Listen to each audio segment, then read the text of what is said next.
Good morning, self-storage industry, and welcome FSSA members. Thank you for joining us for another educational live webinar that the FSSA is bringing to you. Today, we are talking all about customer service and customer service standards, which we think is super important in today's current landscape of what's going on in self-storage. For those of you that don't know me, my name is Jessica Johnson. I am the 2024 president of the FSSA, and it's been an amazing year working behind the scenes with the board of directors. Webinars are new for us this year. This is our third one that we have done and hosted, and we will be hosting one more before the conclusion of 2024. That will be on Tuesday, November 19th, and that one is talking about planning for 2025. A couple quick housekeeping items before we get started today, and I bring up our guest speakers. I see many of you are already chatting over there in the comments section. Thank you for doing that. Please tell us who you are and where you're from in the great state of Florida, or if you happen to be outside of Florida, let us know where you are from. I see some Arizona people here, and that's Melissa. Melissa's a new member of FSSA. I remember her from last time. And good morning, Dave, Scott. I see some fellow board members out there. Thank you all for joining us. This is where you will interact with us. If you have questions today for myself or the two guest speakers, please ask those questions in the chat section, and we will be putting some links out there for you too, and follow-up email with some information will be after this conclusion today. So without further ado, I'm going to get us started. I'm going to bring up our first guest speaker I have with us today, Carol Mixon from SkillCheck. Good morning, Carol. Morning. Carol, you've been in this industry, I think you told us the other day, 40 years. Tell me all about that and what you've been doing. Yeah, I actually I wanted to be an opera singer. I don't know if you know that. You know that. Okay, but the weird thing is like I landed in storage and they said, well, even though you're singing at night, can you do this during the day? And I said, well, yeah, I guess I can. But my mom and dad were working in a store and I filled in and I won their phone award. So that's how I got started. And I thought, well, yeah. And my mom was very pragmatic. And so she's like, you could do a job during the day too. So I thought, okay, well, I will. And you know what, Jessica, I fell in love with it. I started doing it and I thought, this is amazing. And I used my teaching skills to be able to do that. Yeah. And they had such a vision of, hey, we want to take self-storage to the next level. And this is 40 years ago. We want to have a customer experience. We want to, make this great, what we do, and make our product amazing. And so that's how I got started. And I don't know, it was a fantastic ride. We went from 16 to 36 stores really quickly, like within a year and a half. And so there was a lot of new going on and a lot of having older properties. But, we just kept focusing on how can we have a better experience for the customers. And I think that has just stuck with me the whole time. It's how to, and I still, all the time I'm thinking, what's going to make this better for the customer or easier, or, and sometimes just, keep the jungle like in the right perspective. Because sometimes, there's some weird locations that have just weird people or things happen and it's not that easy to run, and you have to have some rules and yet keep that same level of customer service up too. Not easy. No, it's not. And I mean, think of it this way. The bulk of our customers, our tenants, are coming to us at a time of need. And usually it's not a pleasant time of need, right? The 4 Ds are real: displacement, disaster, divorce, whatever those may be going on with them. Or even if they're moving on to something better, they're upsizing and starting a family. Moving is not a fun process at all, and having to store stuff and get stuff in and out. So we definitely have to be extra aware of service standards in our business because, like I said, they're already coming to us at usually what is a somewhat trying time of their life, right? Yeah.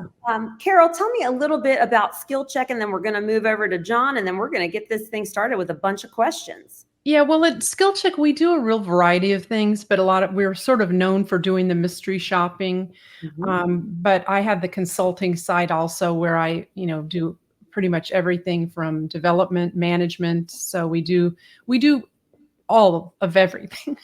Yeah. And as we dig into the questions, I want you to give us some real life testimonial, because I know what you see in mystery shops. My former company I was with, we did mystery shopping as well. And wow, was that telling what really is going on at the location level that some Yes. and operators may not be aware of because they have a larger portfolio or they're a removed owner, whatever it may be. But those mystery shops are extremely telling. Listening Yeah. to reviews can be extremely telling too. And especially like if you have a super nice store and then you have a manager that's spending less than a minute on the phone just giving the price, that's not enough. You have to, because otherwise they're just going to look at the price and say, well, this one's 300 and then this is 150.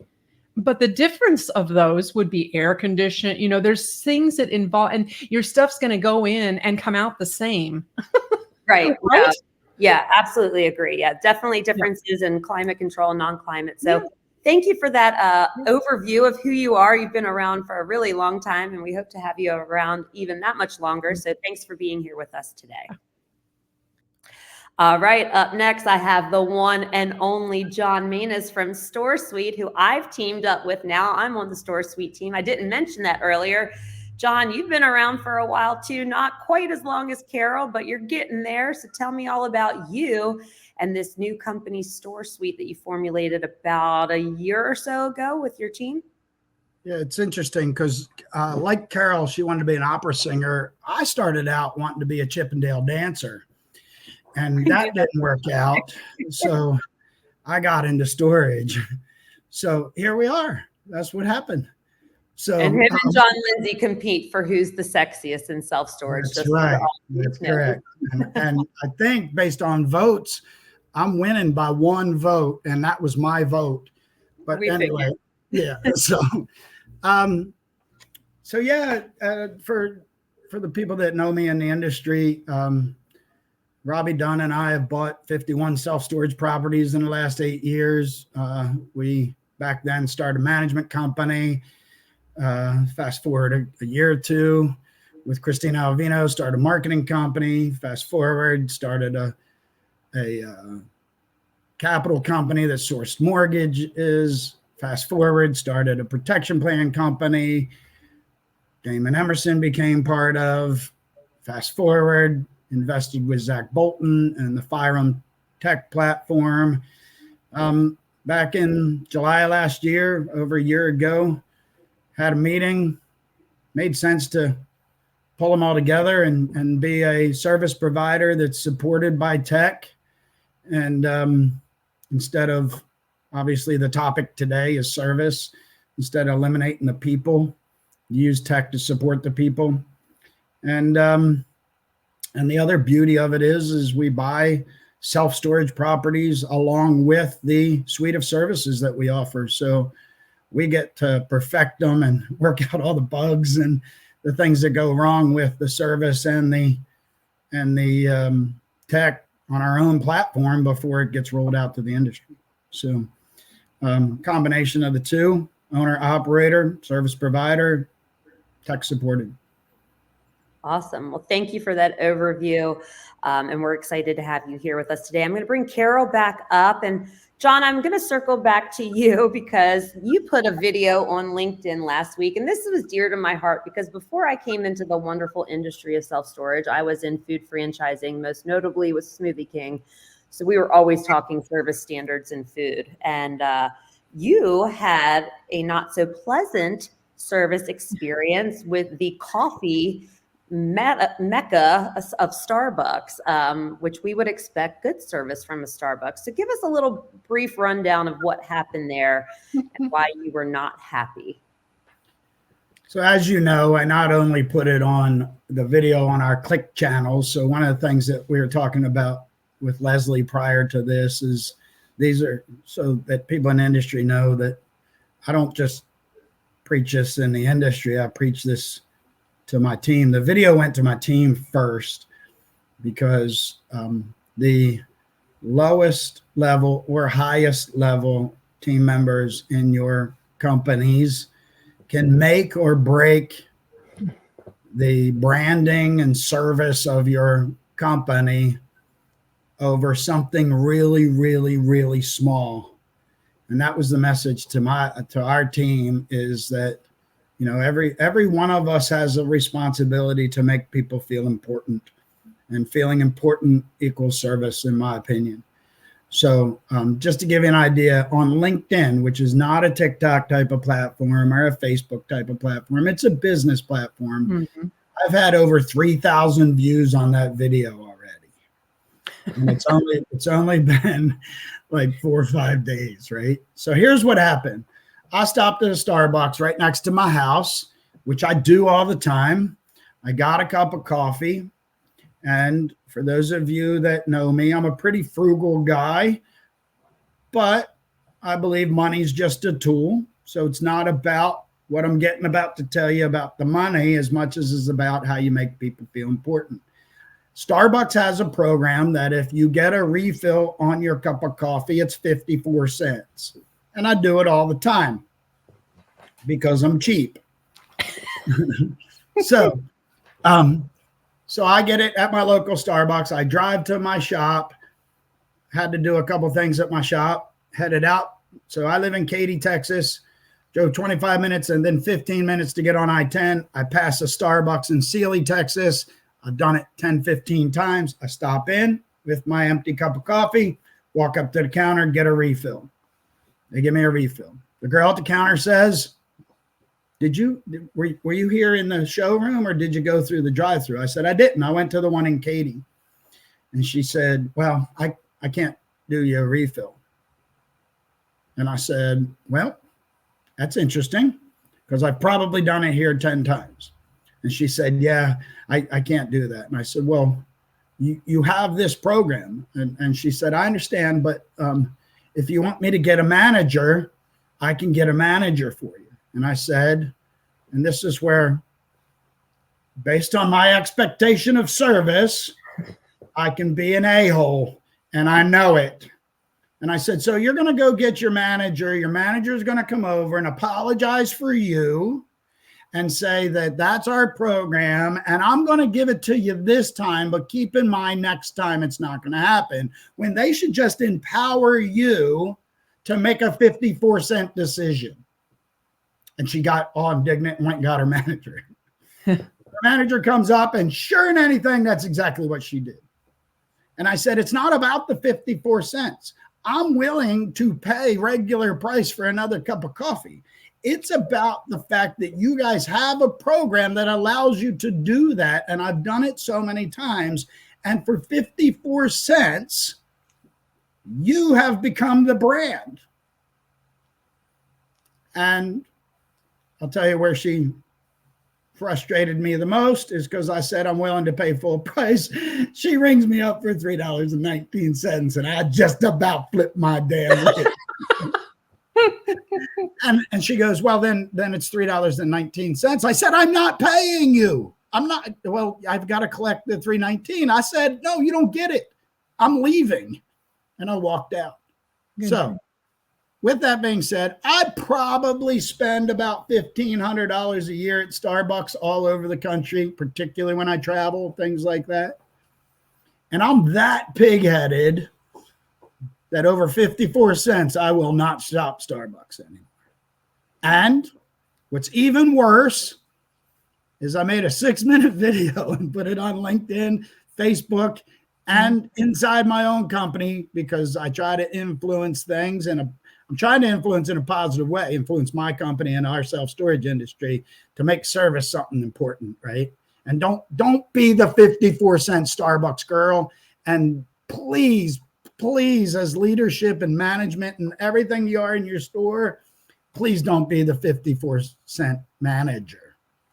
Because as leaders, we have even more of an impact. So that's why I started out with 3,000 views on that video. I don't know what Facebook has so far. And I know there's 80 people or so inside of our company that viewed that video as well. So why are you going to destroy your image and brand and kill your service over 54 cents? And here's my belief. If you have programs like that in your stores, whether it's late fee waiving, whatever the program is, train your store manager and your team member to not make excuses that it's your policy. Yeah. Put a smile on your face and say, I can do that. I can do that for $15. And in our world, it's $15 late fee or a $10 late fee or something like that, right? Where theirs is 54 cents. Either kill the program, because the program is set for loyalty, right? It's a loyalty program. It's a branding program. Well, by enforcing what you did over 54 cents, you just killed your loyalty. So if you have a late fee program of some type where you empower the team member to make certain decisions, then just let them empower it. Instead of say, well, as a store manager, well, our policy is I can waive $15, when you know darn well you're going to call your district manager, and your district manager is going to go, waive the $50. Just waive the $50. So just do the program and make them feel important. So anyway, that's my story. It's not gone viral yet. For those of you that are on here, take it and share it, because it makes it go even more viral, and I'm going to do anything to piss Starbucks off. So. Well, I think they might have done that to you, considering we got a 6-minute video about it. Yeah. John does have a good point. Like, why would you have these programs in place?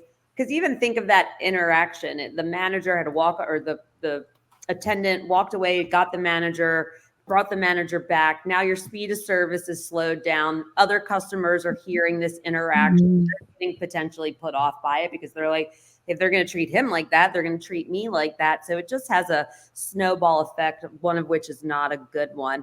Carol, anything you wanted to add in there related to kind of empowering the employee to be able to make some of these type of decisions? I am all over that, especially during the training process. I tell the managers, you have the ability to waive late fees, even if it's against our policy.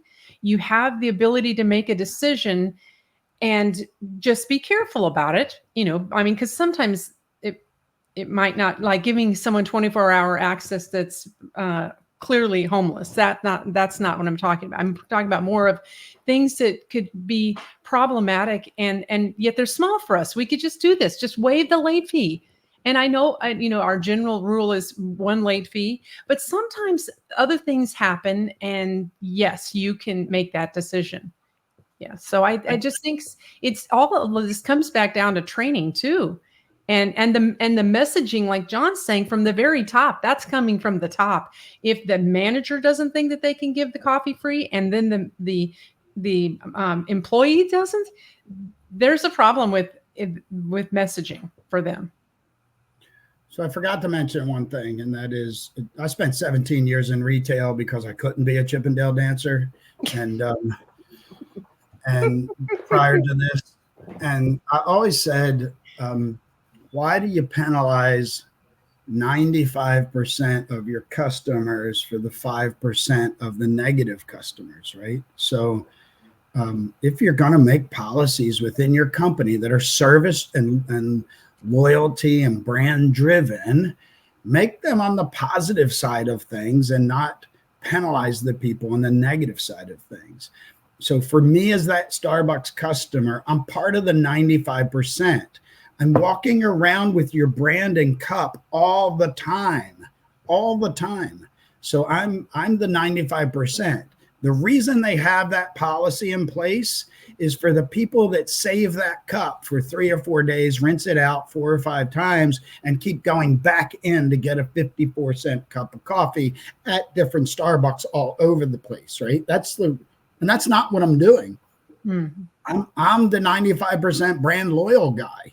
I'm not the 5% that is abusing it. So if you're going to make policies like that, cater to the positive 95% people, not the 5% negative people.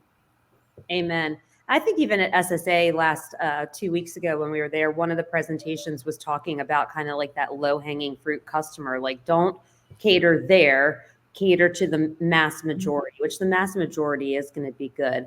I want to transition over and talk about seamless onboarding processes for new customers. And we're doing a lot of that still in person, but a lot of facilities out there are moving to the remote managed model or the hybrid model, hub and spoke model. But occupancy is down, right? So if we're getting a new tenant in, we really need to make sure that that service is 5-star from start to finish, because number one, it's taking us a lot of money to even get them in the door right now through our marketing efforts. So we've got them in, we've got to cater to them. We want them to have a good experience, and we want them to stay as long as possible for the retention purpose. So Carol, talk to me of what you feel would make a seamless onboarding process, and I'll give you in person, and we'll do the online with John. Yes, I definitely have a process. One thing is always showing the unit.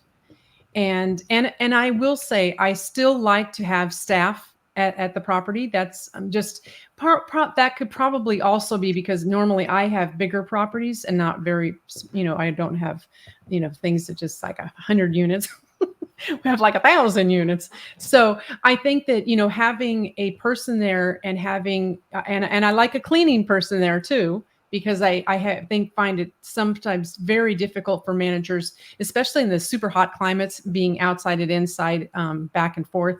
So I try to, keep that level of staffing still, even because after COVID, we kind of like, wait a minute, we can staff this, less than we were thinking we could. But I really like to have people there because they get to watch what's going on and they give better service. There's just no way around the saying that you get the same level of service with very little time there, or the store open versus not. And again, if I have 1,000 units or a store with 2,000 units, it's completely different than a 100 unit place that could probably go without that. But where were we going with that question? Go ahead. You're muted, but Muted. I've only been doing this for 5 years. You would think I would still know how to unmute. Sometimes you need to be smarter than the object you're dealing with. Yeah, I know. Some days are a challenge for me. We were just talking about the onboarding process, Carol, just trying to make it like them feel welcome from the time they come in, even till the time of move out, getting that survey even after they move out, if you can. And saying, hey, if you have any friends, we also give referrals to you. Even if you have friends that are interested in storage, we still give those referrals out, because that's and sometimes I'm like, wow, this manager really does a lot of referrals. And I can see that they are really working that system of saying, hey, if you have someone else, let them know, because we give you money and then them money off. And I've had some in the past. In fact, I found one, the girl at StoreQuest, and she got 70 referrals. And I was like, 70 referrals? Is that even possible?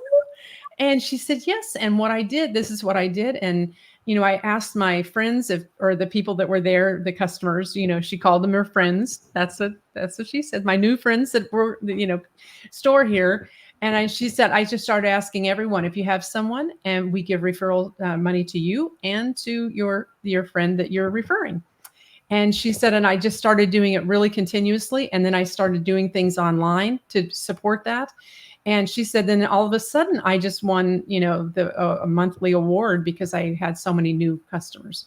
So I think, sometimes we come up with, how-to things, but sometimes the managers are even better at saying, wait a minute, this is what I'm doing. And I stop and listen, because I run quick through a lot of things, and I don't always, listen to exactly how what we were trying to implement, and they do a better job of it. So I really like that, to be able to empower managers to do more.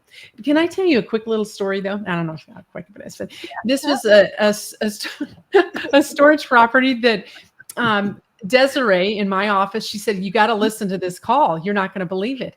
And the service was just almost nothing here. The customer called and said, hey, I'm looking at the unit and it's full of dirt. And the manager said, hey, go just walk up to the front. He said, yeah, I know you've got brooms up there, but the problem is this needs a shovel. He said, it's so thick and so deep. He said, I think it's like a couple of inches thick of dirt. And he said, and my wife's got these the white chairs, dining room chairs. He said, there's no way I could, and because I'm assuming that it blows in through here somehow, the dirt all the time, and then it would be all over my stuff. And so he said, would it be okay if I moved into one of the interior ones, there's a hallway nearby? And he said, oh, well, I can't do that for you. And he said, well, can't you transfer the time over to the other one? And then that would be fine too. And he said, no, it's just like renting a new unit from today. And you have to do another, I'm like, wow, there was such an opportunity there to fix that. Right. And I wonder is the owner empowering that manager to be able to do that? Or is that just them not caring? And I don't know. I don't know the answer for me. John, would you? What if it's worse? What if it is the owner that answered the phone? If that's true, John, I think that they both got big problems, right? The manager's never going to be able to satisfy the customer like that. And then they feel frustrated, right? I mean, you don't want to be in that position, especially as a manager, like, well, my hands are tied. I can't do anything. I'm sorry. I wish I could, but I can't. That comes from the top. You're right, John. If that's coming from the top, that's not any better. And I think sometimes owners say to their managers things like that because they don't put themselves in that customer's shoes. Like, what if it was you doing that, or you getting told, hey, sorry, the 54-cent coffee is not going to work here. Yeah, we're not going to put up with that. You abusing this system or whatever they're saying to you. That's what they're saying to you. You're an abusive customer, and we're not going to let you do what you want to do. And we're going to teach you a lesson.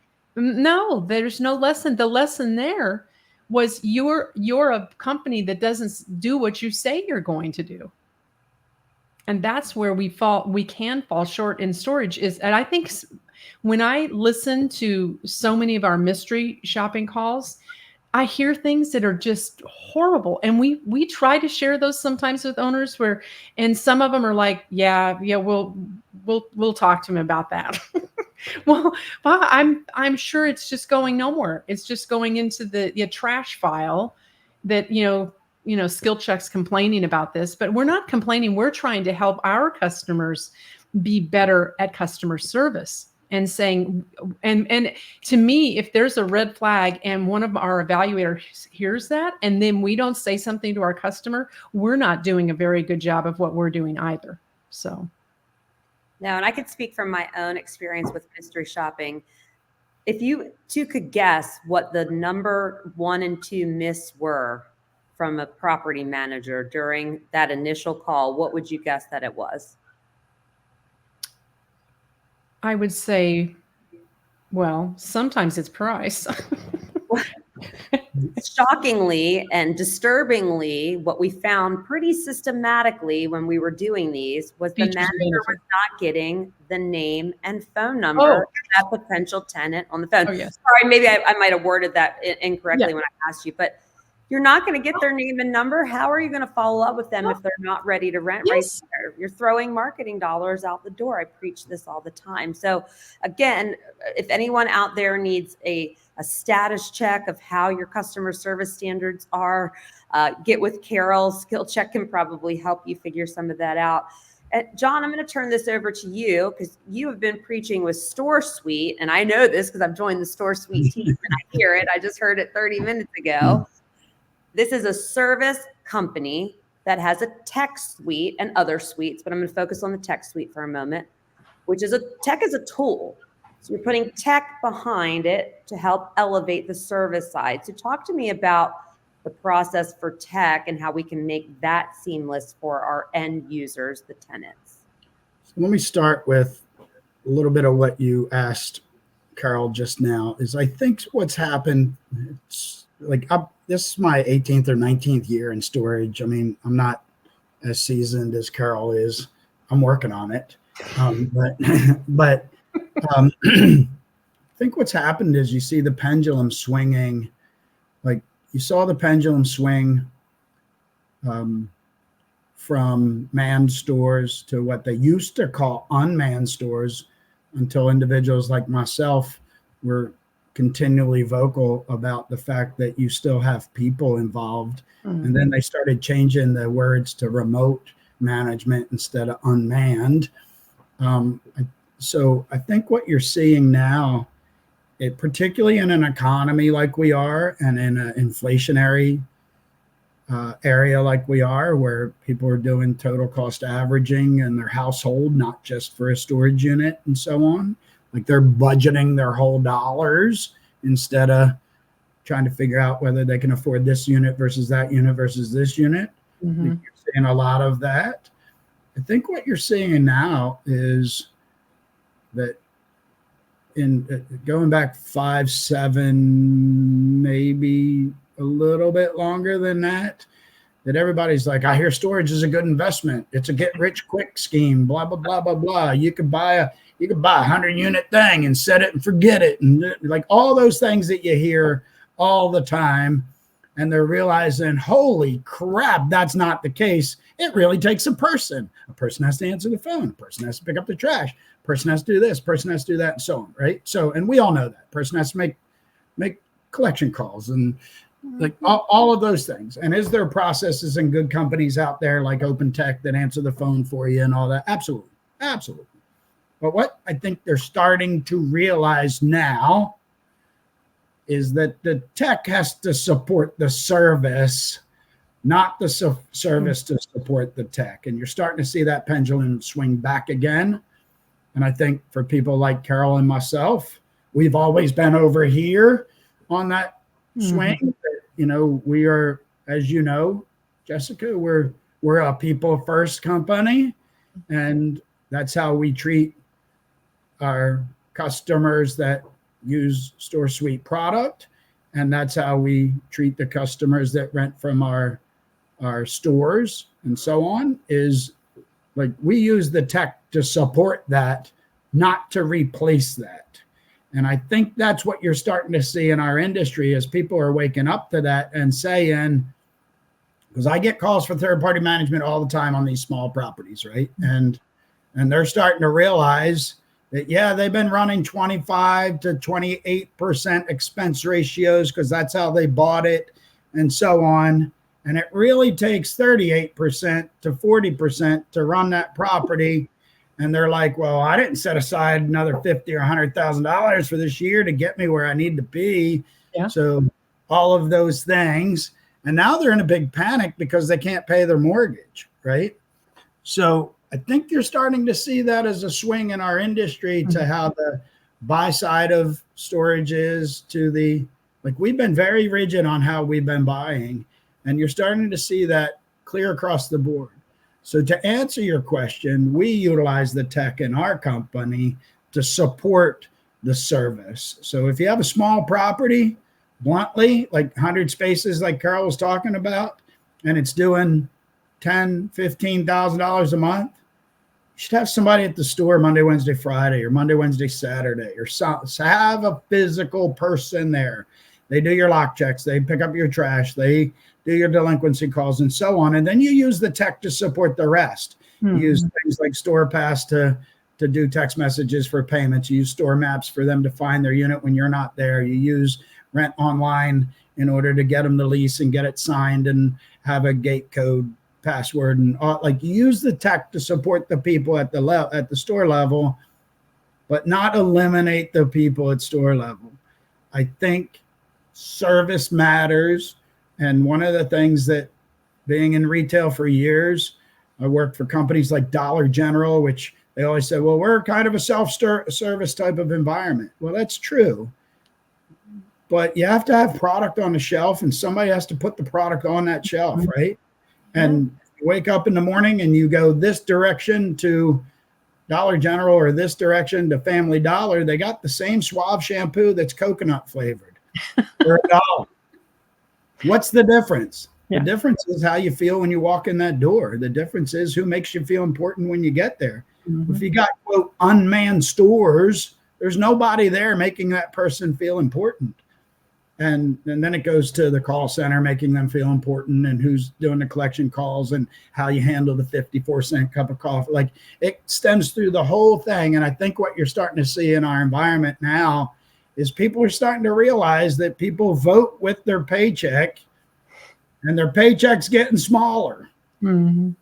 So they're going to vote, and where they're going to go is they're willing to pay $1, $2, $5 more for a unit if that person answers the phone and they're nice to them. Yeah. Unlike the person in the example that Carol just gave. So, yep. And John, I love what you just said, because the interesting aspect of this is when you're training managers, you need to say you're so important in this, and you need to make sure the customer knows I either, they may live there, or this is my store and I take care of it, and be proud and show that pride when they're selling, because that makes a difference of, someone wanting to go to you, or someone just talking about the price and all the rules to move in or whatever, but, really interacting with the customer. And sometimes I listen to some calls and I'm like, wow, this person is amazing. And then others like, this was just about price. All they did is made the whole conversation about the price of this space, and not any of the amenities or any of the things that you have that make you different. And boy, if you can't do that on the phone, well, because on the, I'm going to say the internet's not like it's not everyone's all equal on the internet, but if you get someone to call you, that's where you can show how you are different. Right? If you've got someone answering the phone, if you're actually, participating in a positive way to get that customer to you. So the top 4 reasons of why people store in storage, the first one's location. Period. Like, yes, you're not going to drive across town in Houston an hour to save $100. You're just not going to do it, right? So first thing's location. The second thing is your amenities on your property. So if you want like everybody knows climate versus non-climate, but there's other amenities. If you want cameras, or you want a gate, or if you want concrete drives or gravel drives, or whatever you feel is necessary for the reason that you're storing. The second reason is the amenities on the property. The third reason is the person that you're interacting with, whether it's in person or over the telephone. And sure in anything, everybody knows that you can make a customer mad or glad by the interaction there. And the fourth thing is price. So, and like Starbucks is not the cheapest place to buy a cup of coffee at. Right. Exactly. Right? But I mean, I'm paying $2.87 for a small cup of coffee. Right. And so if I go to the gas station next door, it's $1.06. Like, and the difference is they got better branding. They got a better looking environment with leather sofas. They do better marketing and POP type of material, point of sale type of material inside. They supposedly train their team members better and have a better product, right? So you're going to pay more for it. Doesn't that translate into storage? I mean, it translates the same exact way. So if we're price focused, and part of that has come from some of the other companies in this industry that think or try to push storage as a commodity type of business. And I mean, as you can tell, I'm pretty passionate about the service side and not the commodity side. So you can charge more when you give them better service. It's plain simple. So, and Starbucks is a walking example of it. But then you can't piss them off over 54 cents, though. I'm saying. Well, like you're saying there, John, too, like we know in the business of maximizing revenue for us as owner operators, ECRI is a big thing. We want to maximize rates when we can. We want to increase rates. I think the consumer, the tenant, will be more tolerable to a rate increase if they're getting good service at the property. Yep. If they're not, and you send them a $25 rate increase, I'm just using fictitious numbers, they might jump over that $25 if they've not been serviced well there. So I think it goes all across the board in, like I said, the trickle effect that it could have. Carol and John, both of you I know have curated portfolios. You've started with one location and built to have many locations. And I know many owners and operators out there aspire to do the same thing. Not many that I talk to say they have one and they feel good with that. They're always like, I want at least 5 or 10 or 25 or 50 or 500. What are some best practices that these owners can do during their growth and scalability time to make sure that this customer service is kind of going across the portfolio from a high level at all these different locations. Who first? You- Okay.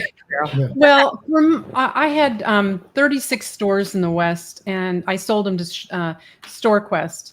But when I was building my company, I wanted to work on the having such a great experience. That was a huge part of my selling of not only my brand, but also just the fact of the managers and getting really top quality managers and because some of my stores were not as great as others.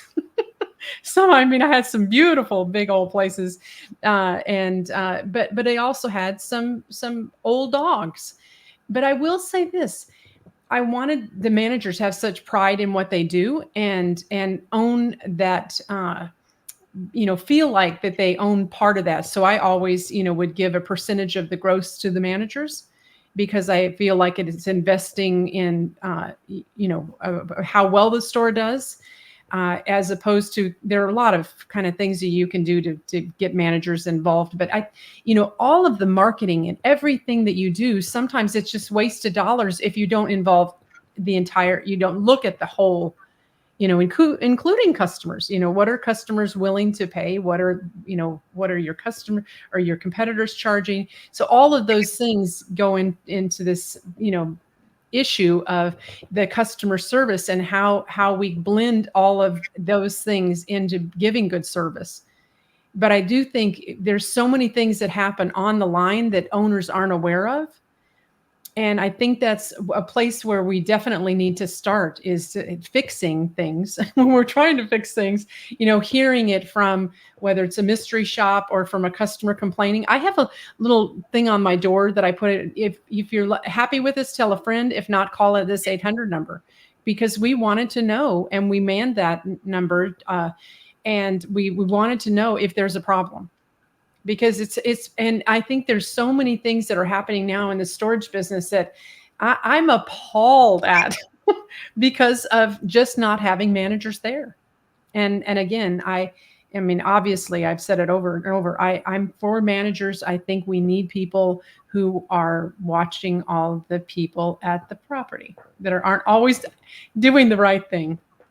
Some of the stories that we tell at these conventions and stuff about what our customers do is hilarious. I just sit there and my one of my managers was from Hawaii, was at the store, and she goes, "I've got a problem with this guy, and can you help me with him?" And so I was like, "What's going on?" And she said, "Yeah, he's doing this and he shouldn't be." And so we go up and talk to him, and then other customers like, "I'm so glad you told, he's creepy. He's creeping us out here, and he's always here, and he's doing bad stuff in his unit." And so I'm like, you have the ability to get rid of this person doing bad things.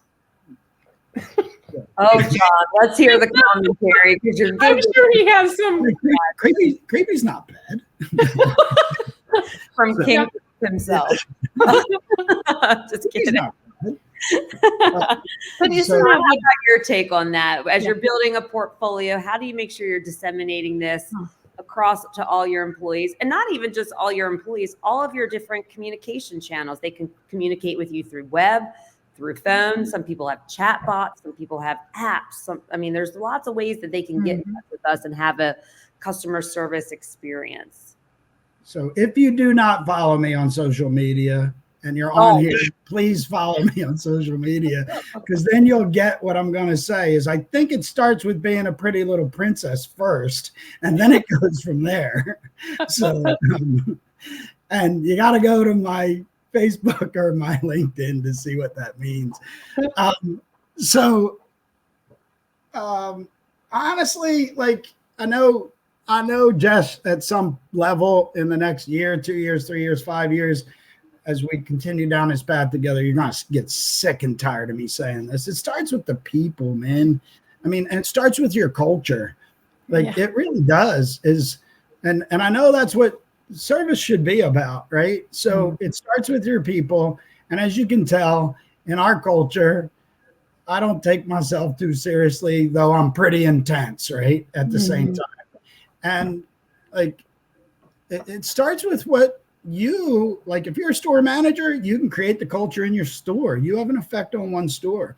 If you're a district manager and have 5, 7, 10 stores, you, regardless of what your leadership is, you can create the culture in your own district. And then you go to the regional, you can create it inside your own region. You can go up to all the way up to the owner, and the owner of one store, the owner of 5 or whatever.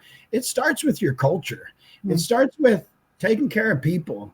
It starts with not being so egotistical that you're always right. Like, I can go on and on and on, and you've heard this already from me for the last couple of years that you and I have been friends, but it starts with the people. It starts with the culture, and your policies, your procedures, all of those things that you're documenting and putting in place and so on should reflect that culture.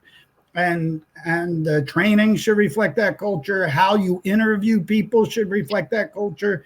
Like, I asked some stupid stuff during the interview process. Me too. Like, I really do. I ask stupid things like whether you wash the dishes by hand or you put them in a dishwasher. And you say to yourself, well, what the hell does that have to do with it? It does matter.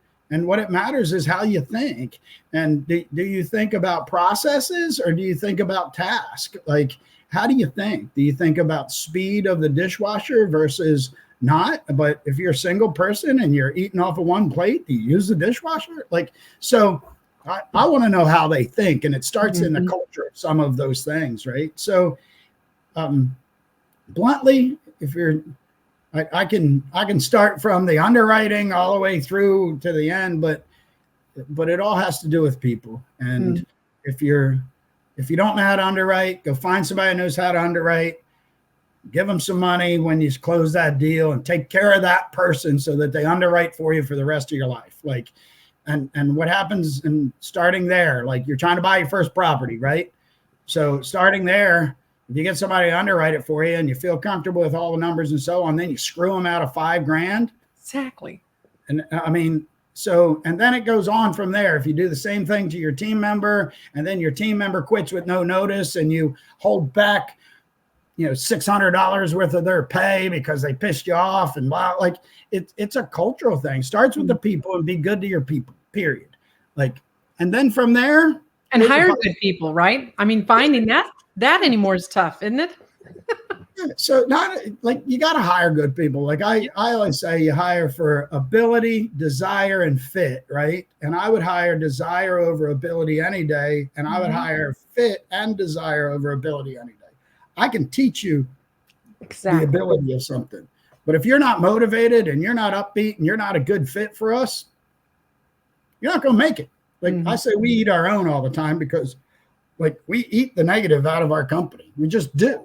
And it's because we just don't tolerate that. So you do start with the interview process, but that's what I mean by, it's about the people. It's about taking care of your customer. And I just sent a 3-page email to the whole company about who is your customer. And to me, my customer is you guys right now. Like bluntly, if you're so egotistical and creating $100 million, $200, $300 million company that you can't give back to the industry and be on a call like this for free, then you're the problem. Like, so it's all about being good to people and taking care of the people that have always taken care of you. And you can ask Carol this. Carol and Desiree will be on calls with my team, and I'll happen to hear that they are, and I'll walk into the video and act all stupid, right? How many times have I done that while you guys are doing trainings for my team over the last 10 years, So, like, you got to be good to people, and it starts with the people, and then you have to have a good culture. And if that goes to your team member and you're beating on them all the time, they're going to beat on your customers all the time. Yeah. Hey, John, I have a really kind of funny story, because I had a lady come into my office, and I had this little process, right, that she went through to get to my office. And so I said, tell me something about yourself. And she goes, well, what do you want to know? And dropped it just like that. And I said, well, whatever you'd like to tell me. And she goes, well, you need to tell me what you want to know. And I said, no, I would like you to tell me what you want to tell me. And then I'm out. Thanks for your time. Exactly. I said, well, thank you so much. thank you for Yeah. so much for coming. I said, and she goes, what are you talking about? I haven't even interviewed with you yet. I said, no, you just did, and you didn't pass. Right.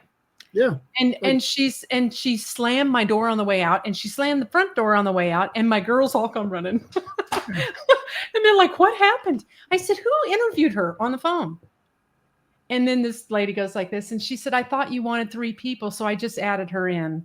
I'm like, no, it wastes my time and money. And there's no point in having a dud. If they can't impress you on the phone, forget it. Don't even have them come in. It's not worth it. Because this whole business starts with the phone, doesn't it? And again, now it's the web, so you got to have a damn good website too, right? But I know a good website company. Yeah. Go ahead. Yeah. What are you saying? But I just think that so much of this is almost remedial, and we miss things because we're desperate for people. And I don't want to miss those things because they're expensive.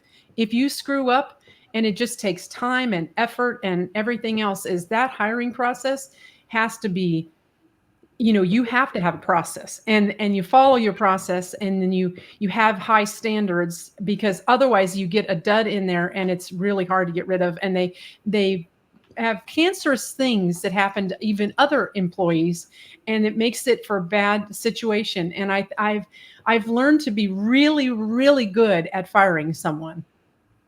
Or I'd rather have nobody than a warm body. Yes, give them an opportunity to go somewhere else where they will be happy. I've had 2 ex-husbands, and I got fired of them too. Think about what I said before, that your tech supports your service. If you set up your service to be right, and then you utilize tech to support that service, and you don't have a good fit on a person, right? And that person goes away, and for 2 weeks, you don't have a person in that 100 space property, you can limp along. You won't be the best price. You won't be the highest volume and so on, but then you can limp along. I'd rather have nobody than a warm body, because the tech supports the service. Yes. And I think that sometimes if developers that come into this industry don't realize how management intensive it can be. It's an operating business inside of a real estate play. Right. But what happens is the real estate guys go, you set it and forget it. No, you don't. No, that's not. It's an operating business. And that's why most of those people are better off having a management company, because they just don't get it. I know a good one of those too. Yes. Yes, you do. And I think there's nothing wrong with saying you're good at what you do. I mean, that I know my daughter's like, oh my God, Mom, people ask you to sing all the time. I said, it's a gift. It's a gift. And if you have that gift of management and the people, they ask me to dance all the time. Do they? And you just offer that up, right? Yeah, First thing, let me dance for you. Go ahead, Jessica. John, on that note, I did receive an email from a fellow industry friend. This is how tight this industry is. Dave Cooper says, tell John we are part of the 100% of society that does not want to see him dance. How did I know that would come from Dave? I'm surprised it didn't come from Dave Deems as well. So. Well, Dave Deems, he's in the chat, so he may have something to say. I just want to close out real quick before we only have a couple minutes left. Let's talk really quick about reviews, because reviews or even exit surveys, if we can get one when the tenant is leaving, is a really good spot for us to identify some of those buzzwords. Pricing, maybe we have a pricing issue, dirty, cleanliness issue, and the sentiments that we see in some of the Google reviews. Carol, how do you approach reviews? And then I'll have John, and then we're going to close out with some announcements. Well, I'd like to do a quick story, because I did a seminar and I said, here's your bad review, work together in your group and come up with a good response. Solution. Cool. Every response from the managers was negative. I was shocked. Even I went through this whole thing, how to do it positively and whatever. And every one of them still made it sound like the customer was the bad person, at least somewhere in there. And then they said, sorry, this happened or whatever, but we can't allow you to do this or whatever. But so I really think we may not maybe managers can't do that function. That's why you have an organization which has people who can do that aren't emotionally involved in the situation. John, do you think that's true or not? So it's funny you should say that. So Jess knows this, and just prior to the thing, we were backstage in this, and I collect bourbon, right? And I collect different exotic bourbons. And I stop at these little mom and pop liquor stores all the time. And I stopped at this liquor store on my way from San Antonio to Austin last week. And I went in and they had what they call allocated bourbon. And I started asking prices. It was absolutely ridiculous, like 2, 3, 4, 5 times what the aftermarket on some of this allocated bourbon is. And I leave and I'm sitting in the parking lot and I'm getting ready to write them a review. And what I do for restaurants, for different places, is I go to the reviews, and let's say it's a 4.8 star review. I don't go to the 4s and 5s and 6s or whatever, right? I know there's no 6s. I'm not that naive, but you know what I mean? I go to the 1s and the 2s, and I'll tell you why I do that. I started this years ago when I started looking at vacation spots.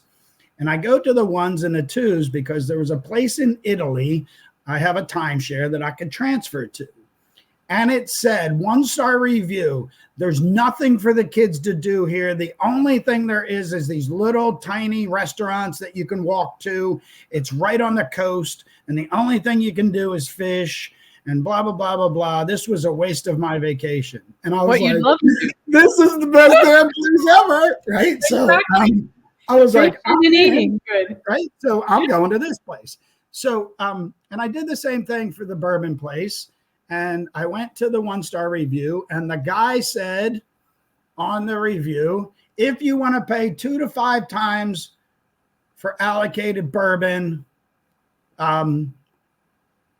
this is your place to go, or something like that.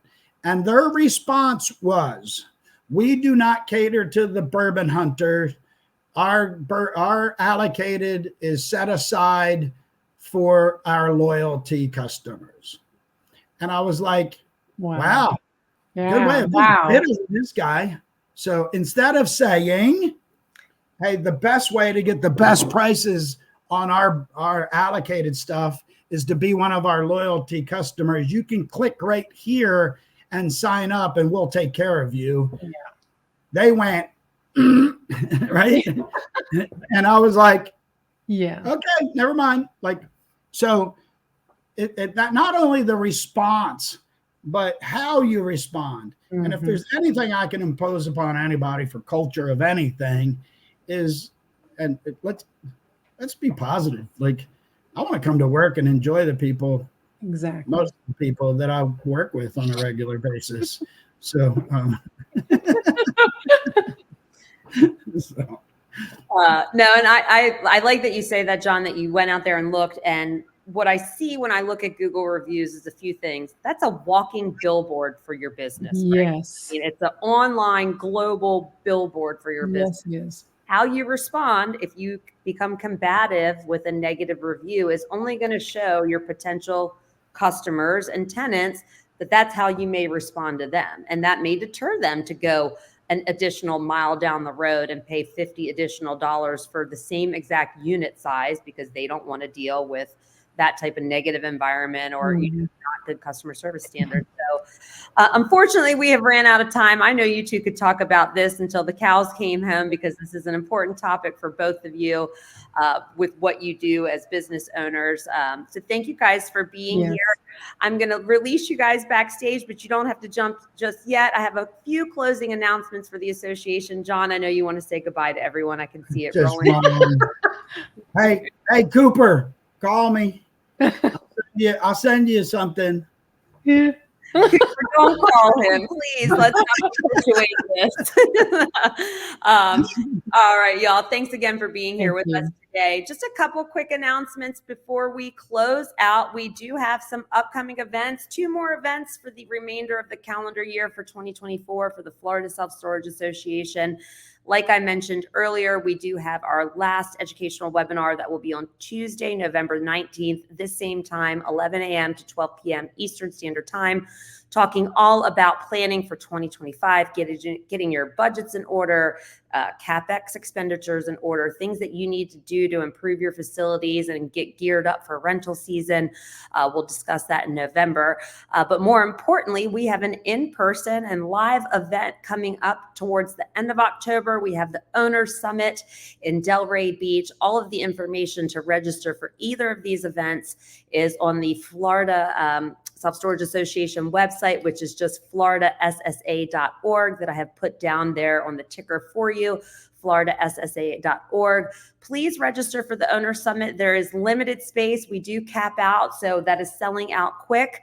And then again, you can register for the upcoming webinar. I'll post that information here in just a minute as we close out. And in the comment section, I did post a video. It's just a fun video. Back when I was in food service training, there's a gentleman out there that puts out this video. He was a restaurant owner, and it's called Just Give Them the Pickle.